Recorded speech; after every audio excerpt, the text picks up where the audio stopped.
안녕하세요. 예디아기입니다. 예디아기의 사연을 여러분들에게 읽어드릴 DJ 유진입니다. 구독과 좋아요는 채널 운영에 큰 힘이 됩니다. 꼭 부탁드리며 저는 여러분들의 댓글도 모두 읽고 있습니다. 댓글도 많은 참여 부탁드릴게요. 그럼 오늘의 사연 시작합니다. 제법 날이 쌀쌀해지면서 전기장판이나 온수 매트를 쓰시는 분들이 많을 텐데 출근 후에 전원을 차단했는지 말았는지 헷갈리는 경우가 많습니다. 하지만 요즘에는 기계 자체에서 자동으로 전원을 차단해주기도 하고 집 밖에서도 얼마든지 끄고 켜는 기술들이 발달했기에 큰 걱정이 없는 것 같아요. 저 역시 이런 좋은 부분은 바로바로 받아들여서 쓰는 편이죠. 딱히 많다고 할 순 없어요. 보통 집 밖을 나서기 전에 차량의 시동을 켜놓고 집에 들어오기 전에 에어컨이나 불을 켜두는 정도가 전부입니다. 그래도 이렇게 시대가 바뀌면서 많은 부분이 편리한 방식으로 바뀐 것 같아요. 비록 작동이 조금 어려워도 처음에 설치하는 게 조금 짜증나는 일이라도 일단 해두면 편하기에 전 신문물을 곧잘 받아들이죠. 신혼살림을 꾸릴 때도 최대한 많은 부분들을 적용하려고 했습니다. 그런데 그걸 방해하는 인물이 있었으니 그게 바로 저희 시어머니시죠. 제가 이렇게 사연을 쓰게 된 이유이기도 해요. 사연에 앞서 익명을 부탁드리며 간단한 소개를 하자면 저는 30대 후반의 여성이고 결혼한 지는 얼마 되지 않습니다. 이제 다음 달이면 딱 1주년이 되어가죠. 남편과 만난 건 3년 전 직장에서였습니다. 누구나 들으면 나쁘지 않다는 정도의 탄탄한 회사이고 복지도 좋아서 굉장히 만족하면서 다녔어요. 연인으로 발전한 건 회사에 들어간 지 1년이 조금 지나서였죠. 사내 연애라는 게 본인들만 숨길 뿐이지 사무실 복사기도 다 알고 있는 사실이라더니 정말이었습니다. 저희는 조심한다고 조심하고 밥도 함께 먹지 않고 눈빛 한번 마주친 적이 없었지만 신기하게도 이미 사내에는 소문이 다 퍼져 있었죠. 그렇게 저희는 공식적인 커플이 되었고 둘 다 무난한 성격이라 큰 마찰 없이 잘 사귀다가 결혼 이야기까지 나오게 된 겁니다. 그런데 남편은 결혼만 이야기할 뿐이지 그 이후에는 뭔가를 진행하지는 않았어요. 솔직히 결혼 이야기가 없었다면 모를까. 그게 참 설명하기 뭐할 정도로 서운했죠. 갑자기 마음이 바뀐 건가? 메리지 블루? 이런 건가 해서 전 결혼하기 전에 굉장히 스트레스를 받았던 것 같아요. 왜 계속 나중이야? 대체 언제? 이럴 거면 결혼 이야기를 하지 말든가. 그냥 조금만 기다려달라는 거잖아. 얼마나 기다리면 되는 건데? 준비가 얼마나 걸려? 그냥 일단 조금만 기다려줘. 때가 되면 말해줄게. 결혼 준비가 뭐 뚝딱 되는 것도 아니고 식장 예약에 청첩장에 신혼집이랑 가구는 그냥 가면 끝인 줄 알아? 스튜디오는? 지금 미루자는 거 6개월째야. 이러다가 프로젝트라도 맡으면 또 뒤로 밀릴 거고 회사에서는 이미 소문 다 났는데 계속 미룬다고? 그 사람들이 무슨 상관이야. 우리 대신 살아줄 것도 아닌데. 아니, 내가 구차해지잖아. 내가 결혼해달라고 했어? 당신이 나더러 결혼하자며. 근데 말만 그런 거였어? 우리 부모님한테는 인사까지 드려놓고 그 다음은? 내가 제일 비참한 게 그거야. 날 재촉하게 하는 거. 마치 내가 결혼에 안 달란 사람처럼 만들고 있잖아. 그런 거 아니라는 거 너도 알고 나도 알아. 제발 그런 생각하지 마. 그냥 때가 되면. 솔직히 이해가 되지 않았죠. 저보다 3살이 많은 남편은 굉장히 자상한 편입니다. 자상하다고 해서 두루뭉술하거나 우유부단한 성격은 아니고요. 추진력도 있었고 행동력도 있었기에 저는 결혼 문제에서 남편과 부딪힐 거라고 생각해 본 적이 없습니다. 너무 갑작스럽게 변한 태도에 놀랄 수밖에 없었던 거죠.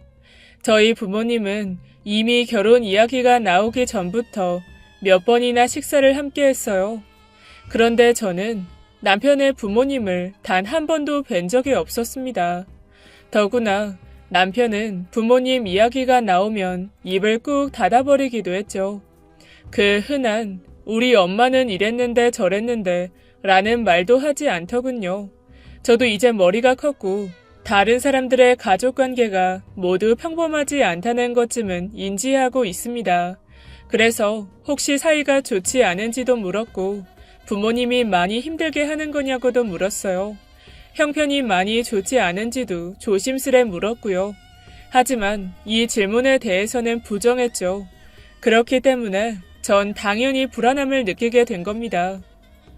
혹시 우리 결혼, 아니 자기가 나한테 하자고 한 결혼 후회되거나 그런 거야? 그런 거면 내가 차라리 이해할게. 결혼을 하지 않는다고 해도 이해해. 요즘 그런 거 유행이잖아. 그런 거 아니라고 했잖아. 나 결혼하고 싶어. 예전부터 그랬고 어릴 때부터 결혼하는 건 내 꿈이었어. 오히려 빨리 하고 싶었지.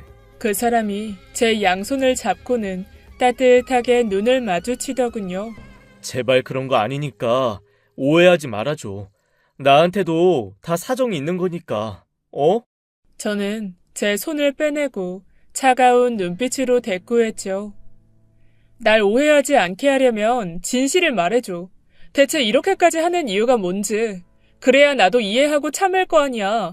이해? 오해? 그저 이기적이라고 생각 안 해? 남편은 한숨을 연거푸시더니 어렵게 입을 열었습니다. 이걸 뭐라고 해야 할지 모르겠고 이걸 알면 자기가 날 떠날 것 같아서 내가 말을 해야 할지 고민을 많이 했어. 그런데 반년을 고민해도 결국에는 어떤 답이 없더라고. 내가 떠날 정도의 고민이라고? 혹시 결혼했었어? 그런 거 아니야. 그럼 애가 있어? 결혼을 안 했는데 애가 왜 있어? 상상력을 발휘하면 있을 수도 있지. 고정관념을 깨봐. 그 사람이 제 말에 긴장이 풀렸는지 희미하게 웃어 보였죠. 엄마가 두 분이셔. 엄마? 어머니? 시어머니? 그래. 나만 이해를 못한 건 아니지? 친어머니가 둘이라고? 요즘 시대에 그런 거 없는 거 아는데 어쩌다 보니 그래. 우리 집이 이상한 거 알아. 그래서 나도 말 안 했던 거고. 그니까 자기 말은 아버지는 하나고 어머니는 둘이다. 그니까 아버지랑 어머니는 한 분이신데 나를 낳아준 사람은 첩이라고 할 수 있지. 정확히는 씨바지 뭐 그런 거야. 친어머니가. 순간 숨이 턱 막혀서 아무 소리도 못했습니다. 무슨 말을 들어도 덤덤하게 넘어갈 수 있다고 마음을 굳게 먹었는데 상상력이 거기까지는 발동하지 못해서 멈춰버린 거죠. 전 제 표정이 그 사람에게 상처를 줄까봐 얼른 바꿨지만 이미 놀란 눈은 갈피를 잡지 못하고 흔들리고 있었습니다. 남편은 제 표정을 보면서 덤덤하게 이야기를 이어갔죠. 두 분은 모두 한 집에서 살고 계시며 별채의 친어머니는 따로 지내고 계신다는 말이었습니다. 그래서 저를 집에 인사시키는 게 막막하게 다가왔다고 했죠. 이해가 되더군요. 저라도 그랬을 겁니다. 그럼 자기는 누구를 먼저 인사시키고 싶은데? 한참을 망설이던 그 사람이 아주 작게 대답했죠. 친어머니. 결혼식은 두 분 다 오시는 거야? 그걸 나도 아직 결정을 못했어. 나도 미치겠어. 누굴 선택해도 원망을 들을 테니까. 일생이 늘 그랬지. 그런데 결혼은 그저 서운함으로 지나가지 않을 것 같아. 일단 이 문제에 대해서는 우리 부모님에게 먼저 얘기를 할 거야. 아마도 싫어하실 수도 있을 거야. 하지만 이걸로 난 헤어지진 않아. 그리고 인사에 관한 건 꼭 집에서 할 필요는 없잖아. 그러니까 친어머니를 먼저 불러서 식사하고 인사드리는 걸로 하면 될 것 같아. 자기 너무 고마워. 정말 진심으로. 눈물까지 글썽이는 그 사람을 보면서 그간의 마음고생이 보였습니다. 자신에게는 유일한 흠이었고 약점이었을 치부를 저에게 드러내는 게 쉬운 결정이었을 리가 없었죠. 하지만 저 역시도 그 부분을 바로 받아들이기는 힘들었습니다. 제 마음의 문제가 아니었죠. 저희 부모님에게 이야기할 걸 생각하니 앞이 보이지 않을 정도로 막막했습니다. 차라리 숨길까 하는 생각이 들 정도였죠. 하지만 결혼이라는 게 남녀 한 쌍의 만남이 아니라 가족과 가족의 결합이라는 우리나라 정서상 부모님께 비밀로 하는 건 도리에 어긋난다고 생각했어요. 그래서 저는 부모님이 가장 기분이 좋아지는 제 월급날 조심스럽게 이야기를 꺼낼 생각이었습니다. 그런데 하필이면 저희 언니가 와 있었죠. 제게는 최악이었어요. 부모님보다 더 어려운 존재가 바로 저보다 2살 위의 언니였기 때문이었죠. 언니는 잔인할 정도로 솔직한 여자입니다.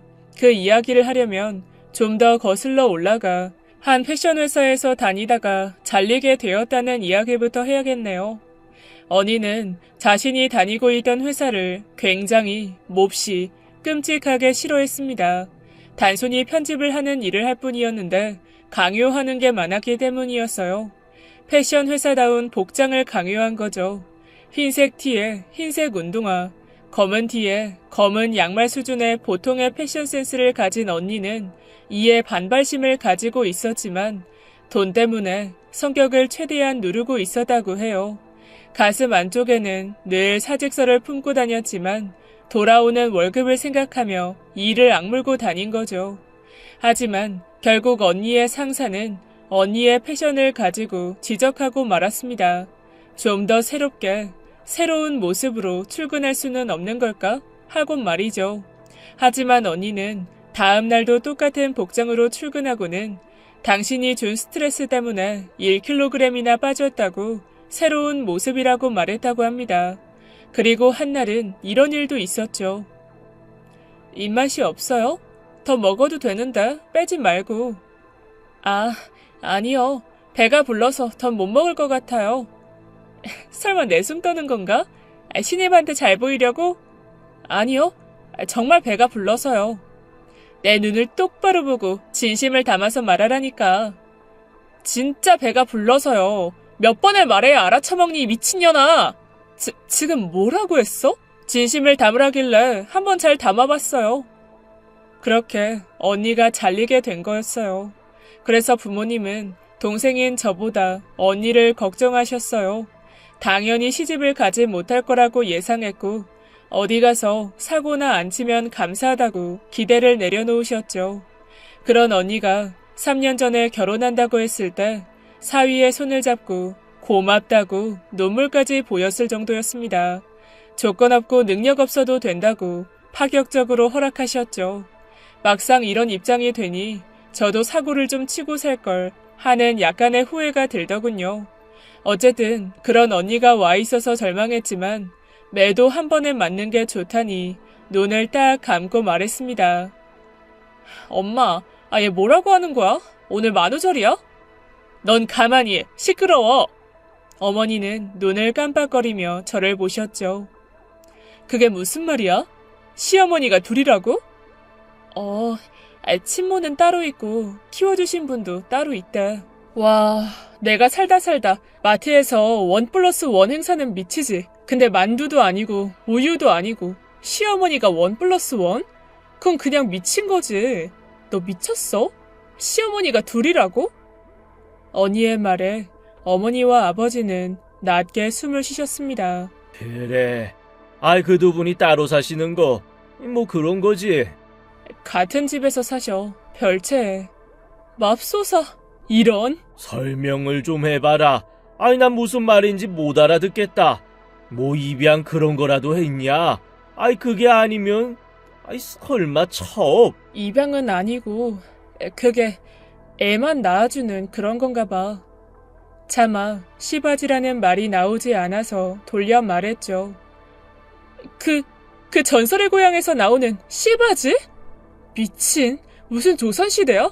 미치지 않고서야 그런 짓을 한다고? 그게 정말이니? 그 옛날 사람들이 했던 그거? 전 대답 대신 고개를 끄덕였어요. 그러자 어머니는 눈을 질끈 감으셨죠. 결혼 없던 걸로 해라. 안 된다 그런 집안은. 아빠. 내 말 못 알아들어. 절대로 안 돼. 내가 다른 건 몰라도 바람둥이 이런 거는 특히나 유전이야. 속설인 거 알고 머리는 이해한다.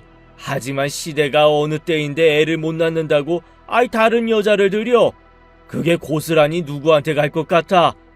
너 시집 가서도 똑같은 짓 할 수도 있다는 말로만 들린다. 바람둥이라니 그런 사람 아닌 거 알잖아. 그건 네 아빠 말이 맞다. 틀린 말 하나 없어. 그렇게 아들 귀한 집이고 손이 귀하면 며느리는 더 잡는다. 너 일 더 하고 싶다며, 서른 중반되어서나 아이 가진다며. 그런데 그런 집에서 며느리한테 잘도 그러라고 하겠다. 그야 그렇지만, 야, 당장에 결혼 못하면 죽을 것 같지? 나도 그랬어. 근데 결혼하니까 더 죽을 맛이야. 너도 99% 그럴 거고. 근데 시어머니가 둘이라고? 무덤 들어가는 정도가 아니야. 스스로 땅 파서 들어간 다음에 흙까지 셀프로 덮는 거라고. 무슨 또 결혼을 그렇게까지 말하냐? 나랑 너희 엄마는. 아빠, 그건 아빠 혼자만의 생각이고 우리 엄마는 아닐걸? 할머니 생전에 엄마한테 아들 못 낳는 걸로 얼마나 구박했게? 에이, 구박은 무슨. 그냥 노파심해. 당신도 정말 그렇게 생각해? 뭐 그렇게 힘들진 않았지만. 봐라, 힘들지 않았다 하잖냐. 아주 가끔 딱 한 대만 때리고 싶긴 했지. 어허 여보, 주먹을 왜 쥐어? 손에 힘 풀어. 일단 지금 문제는 그게 아니고 동생 살리는 거지. 너 진짜 결혼할 생각이야? 확실하게 해두자. 나 그 사람 좋아. 결혼하고 싶어. 단단히 미친 거에는 매가 약인데. 이걸 때리지도 못하겠고. 그럼 너 두 분 중에 누굴 모실 건데? 어쩌려고 그래? 그 사람은 친어머니 먼저 인사드리고 싶대. 와, 키워준 정도 모르는 놈 같으니라고. 반대였으면 낳아준 친어머니 배신했다고 할 거잖아. 정답. 어쨌든 난 누굴 택하든 시어머니는 아예 없거나 아주 먼 곳에 떨어져 계시거나, 그게 아니면 딸처럼 며느리를 생각하지 않고 남처럼 대해주시는 게 좋다. 그렇지. 아주 바람직하지 그게. 여보, 난 너무 서운해. 결국 아무런 결정이 나지 않았어요. 전 혼자서 어떤 식으로든 결론을 내리고 싶었지만 가족들의 반대를 이해하지 못하는 건 아니었습니다. 결국 이런 사실은 그 사람의 귀에도 들어가고 말았죠. 남편은 오히려 덤덤하게 받아들이더군요. 그리고 얼마간 고민을 하다가 얼마 후에 자신의 친어머니에게 저를 소개했습니다. 따로 어떤 설명을 한 건 아니지만 일단은 만나보라는 이야기처럼 들렸죠. 굉장히 순하고 인자한 얼굴을 가지고 계신 분이셨습니다. 제게 다정하게 손도 잡아주시고 새아가라면서 예뻐해 주시는 게 눈에 보였죠. 그 뒤에 만나게 된 건 남편을 키워주신 부모님이었습니다. 두 분은 그렇게 사이가 좋아 보이진 않았어요. 그리고 시어머니는 별제 어머님과는 인상이 정반대에 가까웠고 굉장히 무뚝뚝하셨습니다. 어때? 두 분 자기가 보기엔 어때? 별제 어머니가 아무래도 좀 더 편하긴 할 것 같아. 그럴 줄 알았어. 나도 자라면서 많이 힘들긴 했거든. 워낙 말이 없고 무뚝뚝하셔서 아직도 불편하긴 해. 그래도 키워주셨으니까 시어머니는 한 분인 거고. 알아. 나도 마음은 그렇다는 거야.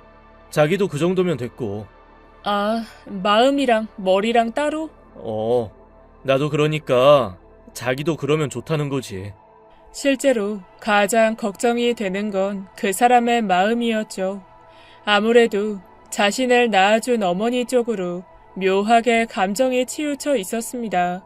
아무래도 그게 사람이니까 어쩔 수 없죠. 하지만 그렇다고 본인이나 저나 키워준 시어머니에게 소홀할 수도 없을 겁니다.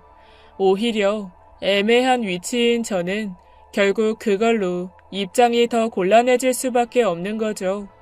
남편이 고민을 털어놓은 뒤 한시름 덜은 표정이었다면 전 딱 반대로 시름은 더하고 생각이 더 많아졌습니다. 뭘 확실히 하자는 거야? 두 분을 똑같이 모실 수는 없어. 차라리 둘 다 하지 않던가. 용돈을 드리거나 뭔가를 해줄 때도 주는 거야 어렵지 않지. 근데 둘 중 누구를 먼저 주는지 가지고도 머리 아프기 싫어. 그 부분은 걱정 마. 우리 엄마는 이해해 주실 거야. 엄마? 별채 엄마. 그러니 자기는 그냥 어머니만 챙겨.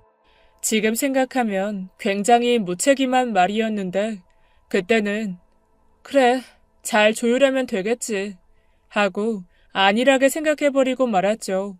일단 제 발등에 떨어진 불을 끄는 게 먼저였기에 깊이 생각하지 못한 걸 수도 있습니다. 전 부모님과 저만 보면 뒷목을 잡는 신용을 하는 언니의 허락을 받기 위해서 노력했어요. 몇 달을 그러다 보니 결국 부모님이 타협안을 내놓으셨습니다. 결혼 전에 아이를 가질 계획에 대해서 정확히 이야기하고 허락을 받으라는 거였죠. 굉장히 현명한 제안이라고 생각했어요. 그리고 저는 시부모님들에게 이야기를 전했고 남편은 자신의 친모에게 이야기를 전했습니다.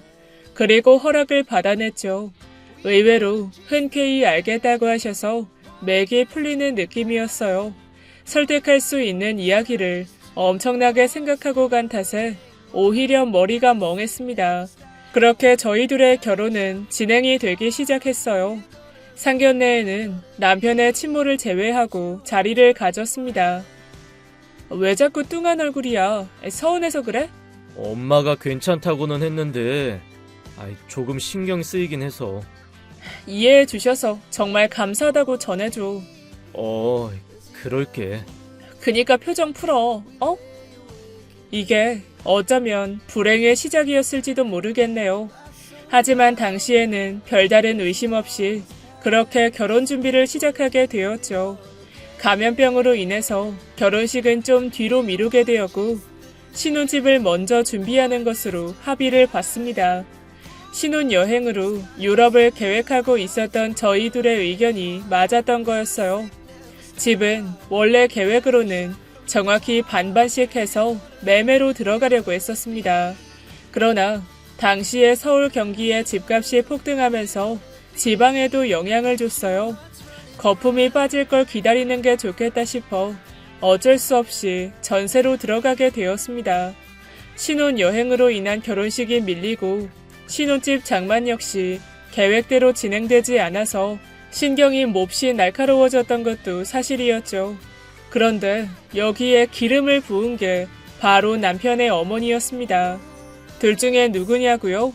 예상 밖이었죠.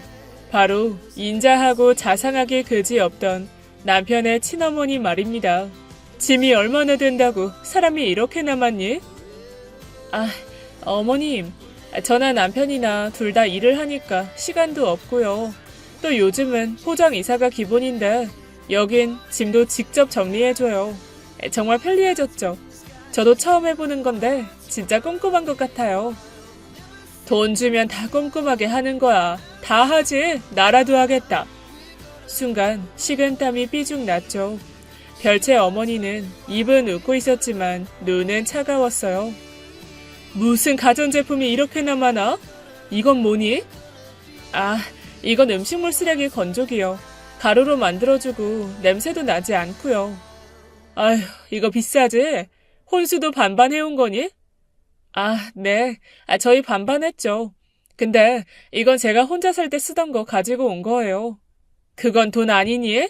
아휴, 하늘을 보면 열을 알지. 돈 잘 벌면 뭐해. 이렇게 줄줄 새어나가는데. 음식물 쓰레기는 제때 버리면 그뿐이고 행여 당장 버리지 못하게 되면 냉동실에 꽁꽁 얼리면 돼. 그런 기본적인 가정교육도 안 받은 거니? 전 어색하게 웃었죠.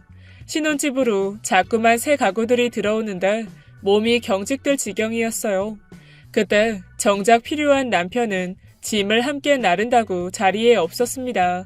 별채 어머님은 손으로 가구들을 툭툭 치면서 거실과 부엌을 오가셨어요.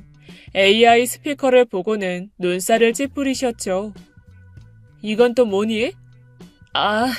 이거는 집에 불도 꺼주고 켜주고 또 커튼도 열어주고 알림도 해주고요. 그리고 미세먼지 체크랑 날씨도 알려주고 정말 좋아요. 어머님도 하나 장만해드릴까요? 편한데. 손으로 커튼 하나도 열진 못하는 거니? 불도 끄기 싫어서 몸단장은 어떻게 하니? 그렇게 귀찮으니 애도 안 낳는 거지. 네? 아니다. 말이 그렇다는 거지. 별채 어머니는 갑자기 제 손을 잡으면서 이어 말하셨습니다. 내가 주책이다. 물가에 내놓은 아이 같아서 너도 아이를 낳아보면 알 거야. 고깝게 여기지 마렴. 절대로 그렇지 않아요, 어머님. 너무 걱정 마세요. 제가 열심히 잘 할게요. 남편에게는 이야기는 따로 전달하지 않았어요. 제 선에서 충분히 이해하고 넘어갈 문제라고 생각했으니까 말이죠. 하지만 문제는 거기서 끝나지 않았습니다. 모처럼의 주말에 남편과 늘어져서 잠을 청하고 있을 때 시어머니에게 연락이 왔어요. 그게 처음으로 온 개인적인 연락이었습니다. 더구나 본인이 허리를 다쳤다면서 도와달라는 전화였죠. 전 남편을 깨웠지만 도통 일어날 생각을 하지 않아서 저 혼자 모자를 눌러쓰고 시댁으로 향했습니다. 아버님이 문을 열어주셨는데 시어머니가 허리를 잡고는 미안한 표정을 지어 보이더군요. 그 옆에는 별채 어머님도 계셨습니다. 그 주변을 둘러보니 커튼이 거실 한가득 널브러져 있었죠. 어머님 괜찮으세요? 병원에 먼저 가야 될 것 같은데. 아니다. 괜히 걱정시킬까봐 말을 안 하려고 했는데. 일단은 병원에 가는 게 맞아요. 디스크 터진 거면 어쩌시려고요. 전 일단 시어머니를 부축하면서 자리를 일어나려고 했어요. 집이 이런데 넌 가면 안 되는 거 아니니? 그게 무슨... 일단 어머님이 아프신데. 커튼을 저 상태로 놓고 어쩌니 그럼. 그럼 세탁기에 일단 넣고. 이 집은 세탁기는 안 쓴다. 알겠어요. 전 빠르게 세탁물을 걷어서 봉지에 넣었습니다. 그리고 차량에 옮긴 뒤에 시어머니를 모시고 나왔죠. 시아버님도 따라오시려고 했지만 이미 차가 가득 찬 상태라 어쩔 수가 없었어요. 저는 가는 길에 세탁소에 그걸 맡기고 갔습니다. 하지만 시어머니는 제 행동에 불편함을 드러내셨죠. 계속 본인이 하신다면서 고집을 피우시기도 하셨습니다. 정신이 없어서 느끼진 못했는데 혹시 제게 일을 시키려고 일부러 버려놓은 건 아닌가 하는 생각이 들더군요. 하지만 급하게 병원을 가면서 전 남편에게 전화로 연락을 해뒀습니다. 하지만 알겠다던 남편은 병원으로 오지 않았죠. 다행히 큰 부상이 아니었고 약을 먹으면서 당분간 안정을 취하라고 하더군요. 집으로 다시 돌아왔을 때 남편이 별채 어머님과 함께 있었습니다. 괜찮다니. 어때 당신 허리는? 됐어요. 별거 아니래. 근육이 놀라서 그런 거라고. 당분간 안정 취하시면 좋아지실 거래요. 수고했다. 고맙구나. 아니요. 당연히 해야 하는 건데요. 아가 그 커튼은 어쨌어? 그거 내일 아침에 배달해 주신다고 하셨어요. 주소도 남겨놨으니까 깨끗하게 세척해 주실 거예요. 뭐? 지금 내가 무슨 말을 들은 거야? 빨래를 세탁소에 맡겼다고? 그 약품 범벅을 하는 곳에? 급한 일이 있었잖아요. 그러니까 참으셔. 그래, 그건 그렇다고 치자. 그럼 앞으로 빨래는 어쩔래? 시어머니가 이렇게 아픈데 너라도 도와야 하지 않겠니? 그때 전 제 귀를 의심했죠. 돌아가는 상황과 앞뒤 문맥상으로는 빨래를 할 수 있는 세탁기가 없고 마치 이 집에서 나오는 모든 빨래를 시어머니가 하신 것 같다는 의심이 들었습니다. 전 의문 가득한 눈으로 남편을 보았고 곤란한 표정으로 자신의 친어머니를 말리고 있더군요. 상황이 굉장히 이상하게 돌아가는 듯 했습니다. 왜 대답을 안 해? 아무리 정식으로 결혼식을 안 했다고 해도 이 집에 며느리로 들어왔으면 곤란할 땐 서로 돕고 하는 거지. 세탁기를 사드리면 될까요? 어머, 얘가 말하는 것 좀 봐. 그게 네 돈이니? 내 아들 돈도 있잖아. 씀씀이가 보통이 아니다. 그럼 뭘 원하시는 건데요? 요즘 애들이 이래요. 눈치가 없어. 와서 빨래하라고. 그건 좀 아니죠. 아무리 그래도 일하는 사람한테. 너도 알겠지만 너 태어났을 때부터 손빨래만 고집해왔다. 애를 돌보면서도 할 수 있는 일이고. 근데 고작 일한다고 못해? 시대 잘 타고나서 몸 편한 기계 있으면 좋지. 근데 거절한다는 건 그야말로 시댁의 가풍을 무시하는 거나 다름없는 일이라고 본다. 이제 그만할 때도 됐죠. 제가 어린 것도 아니고 이제 나이도 있는데 그냥 세탁기로 하는 게 좋아요. 지금 어른들 결정에 토다는 거냐? 그것도 며느리 앞에서? 그런 게 아니라 어차피 애도 늦게 가질 거라며. 그럼 시댁일 도와주는 것도 어려운 일 아닐 거고. 평일엔 뭐 하면 주말엔 몰아서 해도 된다? 어이가 없어서 말이 나오지 않았죠. 당황하는 남편이 저를 끌고 집으로 돌아가서야 생각이라는 게 정리가 되더군요. 일단은 얼굴 생김새처럼 인자하고 친절한 사람이 아니라는 건 알았습니다. 그런데 놀란 건 그 부분이 아니었어요. 첩과 본처의 입장 자체가 뒤바뀌어 있다는 거죠. 일반적으로 사람들이 그 둘의 관계를 떠올렸을 때 상상할 수 있는 범주가 아니라는 겁니다. 이게 대체 무슨 상황인 거야? 그게 엄마가 많이 서운하셨나 봐. 대체 어느 부분이? 병원에 시어머니 모시고 간 거? 그게 아니면 커튼을 세탁소에 맡긴 거? 뭐냐고. 상견례, 그거 말이야. 이미 너희 집에도 알린 사실인데 굳이 자신을 참석 안 시킨 이유가 뭐냐고 하시면서 우셨어. 얼마나 서운했는지 며칠을 내내 끙끙 앓고 그러셨고. 그게 무슨 말이야? 양보하신다며? 괜찮다며? 저도 모르게 화가 나서 언성이 높아졌죠. 그리고 언제적인데 그걸 가지고 아직도 화가 나서 그러신다고? 나이 들면 그렇대. 감정 기복이 좀 있고 담아두고 그런 게 있대. 좋아. 더는 그 부분 생각하기도 싫고. 그럼 세탁기는 뭔데? 남편은 곤란한 듯이 이마를 신경질적으로 긁더군요. 할머니가 돌아가시기 전까지 그렇게 살았어. 본인이 그렇게 사셨던 거야. 엄마 이해해주라. 본인이 그렇게 사신 건 맞아?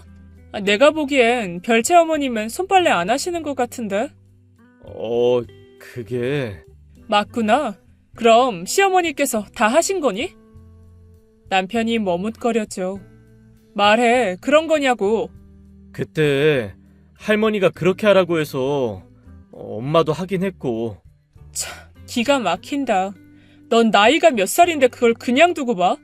설령 할머니가 그렇게 하셨고 이제까지 쭉 그랬어도 돌아가시고 나면 외아들인 당신이 바로 바꿨어야 될 문제 아니야? 아니, 나도 그러려고 했는데 고집이 보통이 아니시라.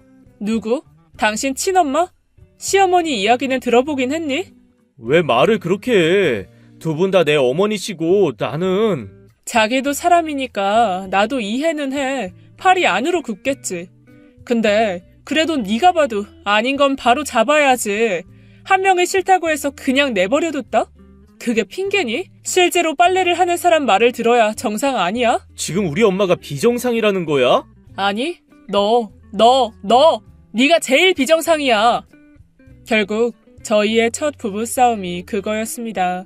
하지만 남편은 계속 이해를 바랄 뿐이었고 저는 이해를 시키려고 하다가 끝이 났어요. 그렇게 정신을 반쯤 놓은 상태로 주말이 왔고 정신을 차려보니 제 앞에 산더미 같은 빨랫감이 쌓여 있었습니다. 정말 미치고 팔짝 뛰겠더군요. 이불이며 베개 호청을 모두 뜯어서 억지로 쌓아둔 티가 역력했습니다. 시댁에 관한 열변을 토하던 언니의 이야기가 떠올랐고 언니가 회사를 그만두기 직전의 심정도 이해가 되었죠.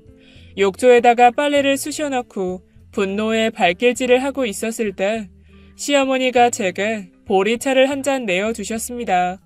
유리컵에 손을 가져다 댔을 때 이질적인 느낌이 들었고 뒤늦게 손이 물에 퉁퉁 불어있다는 걸 깨닫게 되었죠. 울컥 뭔가가 올라오더군요. 아가, 나 때문에 네가 고생이구나. 면목이 없다. 더 필요한 건 없니? 혹시나 내가 도울 게 있으면... 아니요. 대신 대답 좀 해주세요, 어머니. 좀 버릇없게 들릴진 몰라도. 세탁기 싫으세요? 시어머니는 고개를 작게 좌우로 저어 보이셨죠. 그런데 왜 한 말씀도 못하세요? 필요하다고 말하면 되는 거고. 실은 그게 말이다. 시어머니는 아주 잔잔하고 감정 없는 목소리로 설명을 해주었습니다. 연애 결혼으로 행복한 가족을 꿈꿨던 젊은 시절의 이야기부터였죠. 하지만 3년째에도 아이가 들어서지 않았고 시댁의 압박을 받아오다가 결국에는 아이를 낳아줄 여자를 들이게 되었답니다. 밥상 위에 숟가락 개수도 않은 그 시골에서 소문이 날까 쉬쉬하고 이사까지 감행하며 아들에 대한 집념이 있으셨던 할머니 때문에 눈물이 마를 날이 없었다고 해요. 그렇게 믿었던 남편에 대한 배신감과 그 여자에 대한 질투로 몸살을 앓았다고 했죠. 그런데 아이가 태어나서 자신의 품에 처음 안겼을 때 그 아이를 사랑하게 되었다고 합니다. 모진 구박과 시집살이에도 견딜 수 있었던 유일한 이유가 바로 현재 지금의 아들이자 제 남편이라고 하더군요. 남편이 미웠다. 지금도 미워. 하지만 사실은 나도 알고는 있어. 그 사람 날 위해서 그런 거. 왜 굳이 같이 사시는 건데요? 그건... 시어머니는 낮게 한숨을 쉬셨습니다. 그리고 제 손에 있던 빨래를 빼앗고는 묵묵하게 비누질을 하셨죠. 전 그걸 다시 빼앗아 들고 시어머니의 눈을 보았습니다. 울고 계시더라고요. 그건 내 아들을 안 보여주겠다고 하잖니. 다시는 못 볼 수도 있다고 하니까 방법이 없었어. 속에서 볼이 확 올라왔습니다. 무뚝뚝한 표정 뒤에 감춰진 슬픔이 무겁게 땅바닥으로 뚝뚝 떨어지는 걸 보았죠. 전 빨래를 대충 끝내고 물이 후두둑 떨어지는 걸 빨랫줄에 반쯤은 던져놓고 집을 빠져나왔습니다. 그리고 곧장 언니에게 SOS를 했죠. 다짜고짜 전화하자마자 갈라서? 라고 하는 언니를 겨우 진정시키고 커피숍에 앉아서 계획을 짰어요. 솔직히 저의 장대한 계획을 설명하는 거에 가까웠지만 말이죠. 너 잘하면 이혼당하겠는데? 너 미쳤니? 그럼 그냥 두고 볼까? 그건 안 되는 거지. 제대로 붙어보고 그래도 가망 없으면 갈라서는 게 확실하긴 해. 사람은 쉽게 변하지 않으니까 너무 상처받지 말고. 각오를 하지 않은 건 아니었어요. 그렇다고 이런 문제를 계속 끌고 중간에서 남편을 보며 잘 처신해주길 바라는 그런 시대도 아니잖아요. 저희는 어린 시절부터 문제가 있을 때는 도움보다 스스로 해결책을 찾도록 배워왔습니다. 그래서 저나 언니나 독립적으로 잘 살 수 있었던 거고요. 각오와 도끼를 잔뜩 품고 집에 도착했을 때 눈이 뾰족해진 별채 어머님이 저를 남편과 기다리고 계셨습니다. 제 빨래가 마음에 들지 않았던 게 확실했죠. 근본적인 것부터 문제가 있어. 이래서 집안 살림은 제대로 하겠니? 사람 부르고 기계에 의존하고 잘 보여도 모자랄 시댁에서도 그러는데 여기서는 오죽하겠냐고. 물이 뚝뚝 떨어지는 걸 그대로 걸어놨더구나. 그러게요. 저도 반성 많이 했습니다. 뭐? 오늘부터 그래서 저희 집도 손빨래로 할까 해요. 제가 익숙하지 않아서 못한 거죠. 이해해주세요. 자기야, 왜 그래, 어? 아니야, 나 정말 이번엔 많이 깨달았어. 체력이 없어서 제대로 못하겠더라고. 우리 집에서도 실천하면 좋을 것 같더라. 힘들 텐데 정말로 괜찮겠어? 어쩐 일이니? 말대답도 안 하고. 이제 눈치란 게 조금은 생긴 모양이구나. 그래, 내가 한번 두고 보마. 네, 어머니, 기대해주세요. 저는 속으로 웃음을 흘렸습니다. 그리고 바로 다음날 일요일, 이삿짐 센터를 불러서 집안에 있던 모든 가전제품을 옮기기 시작했죠. 큰 소리가 나자 잠에서 깬 남편은 거의 뒤로 넘어가려고 하더군요. 하지만 저는 그저 말 잘 듣는 며느리 모드로 당연히 해야 할 것이라며 남편을 안정시켰습니다. 세탁기와 건조기, 식기세척기, 전자레인지, 스타일러, AI 스피커, 음식물 처리기, 정수기 등등 냉장고를 제외하고 전 가전제품을 모두 집에서 뺐죠. 팔려고? 아니면 환불? 뭐 그런 거야?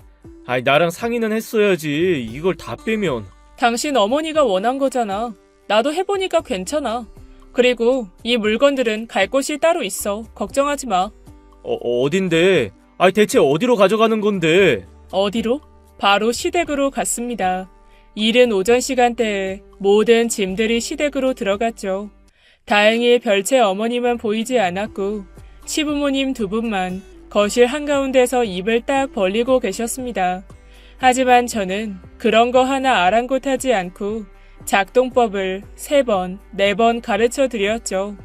빨래를 가지고 와서 직접 돌리는 걸 봤을 때야 자리에 앉았습니다. 건조기라는 게 참 좋구나. 수건 봐. 여보, 수건 봐요.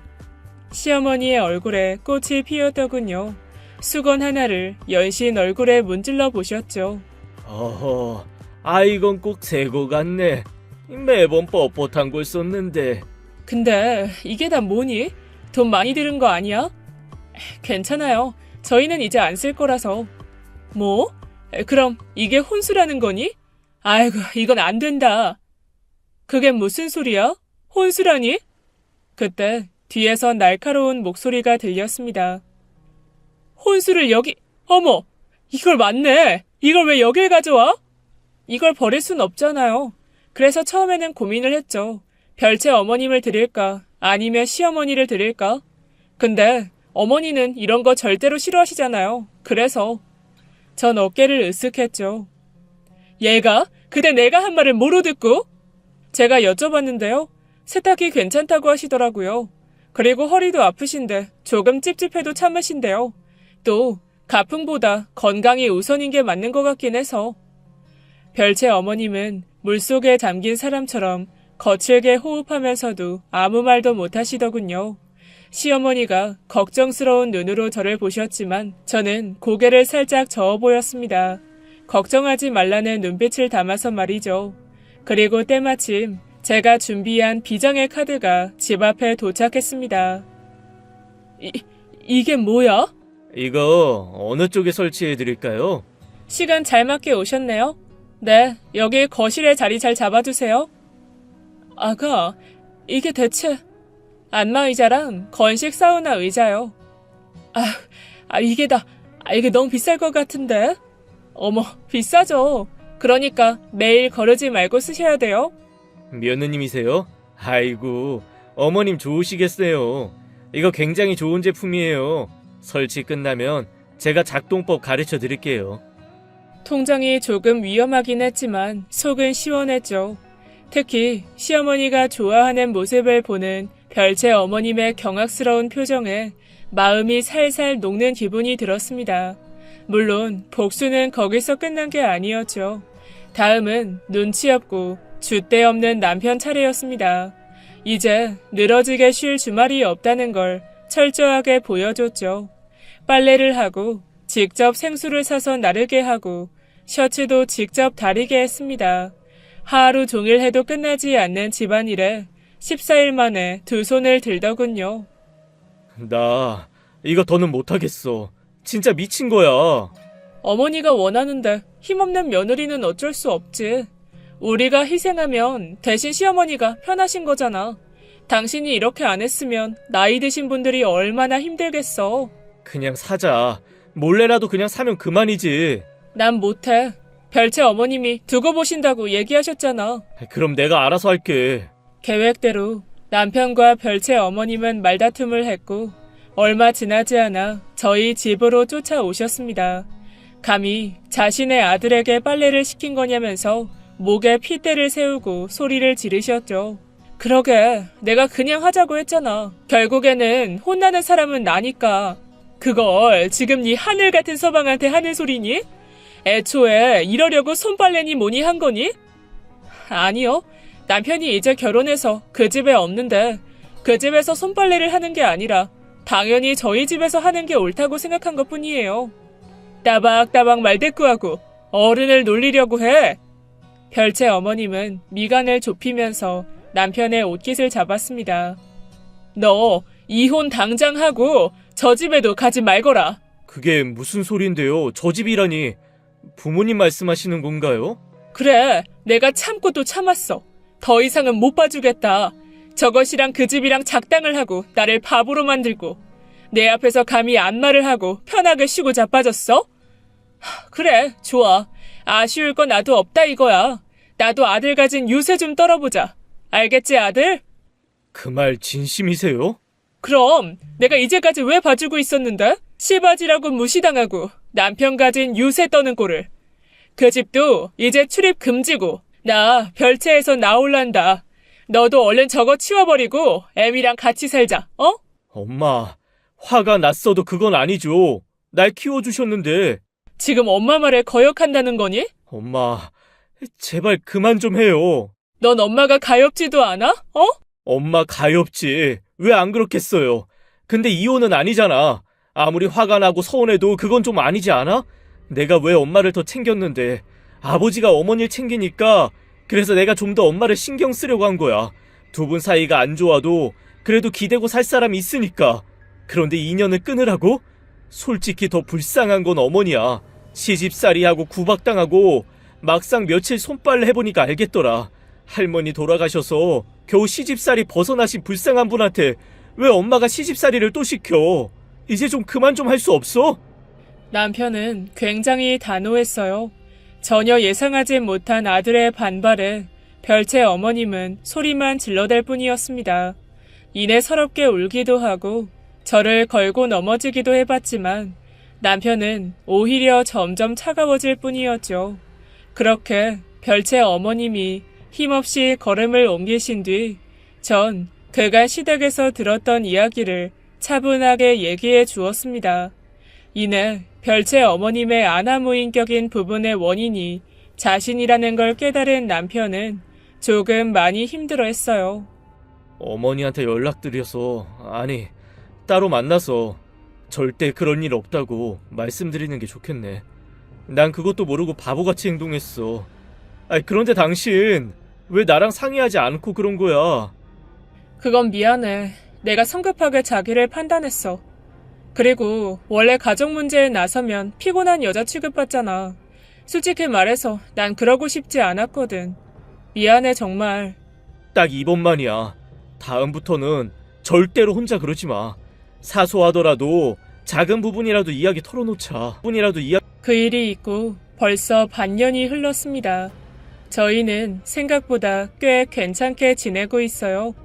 남편이나 저희 부모님은 제 복수를 마음에 들어 하지 않지만 시어머니만은 제 복수의 만족도 100%라며 저를 너무 예뻐해 주시죠.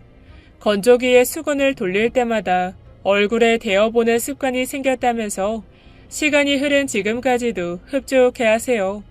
그 사건 이후 사이가 서먹했던 별채 어머님과는 서두르지 않고 천천히 가까워지고 있습니다. 그리고 시댁에 모두 드렸던 가구도 하나씩 장만해서 이제 거의 다 채워졌어요. 생활의 편의를 위해서 만들어진 각종 제품, 늘 옆에 있을 때는 그 소중함을 몰랐는데 저도 이따금 시어머니처럼 따뜻한 수건을 얼굴에 대어봅니다.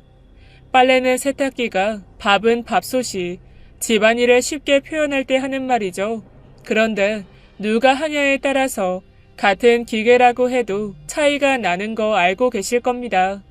같은 밥솥, 세탁기, 청소기가 있어도 어떤 집은 엉망이고 어떤 집은 깨끗하죠. 그러니 한 번쯤은 겨우 음식물 쓰레기를 버렸어도 세탁기를 한번 돌렸어도 설거지를 대충 했을 때도 당신 정말 수고했어 하고 꼭 이야기해주세요. 별거 아닌 그 말 한마디가 정말 힘이 된다는 거 아시죠? 마지막으로 저희 부부는 내년 3월에 결혼식을 정식으로 치를 예정이에요. 아직은 혼자만의 비밀이지만 두 어머니 모두를 자리에 모실 생각이죠. 다른 사람들이 손가락질해도 상관없어요. 남편에게 두 분 다 어떤 의미인지 알게 되었으니까 말입니다. 이 사연이 채택되면 남편과 함께 들을 텐데 정말 좋아할 것 같네요. 우리 부부 행복하게 정말 잘 살겠습니다. 응원해주세요.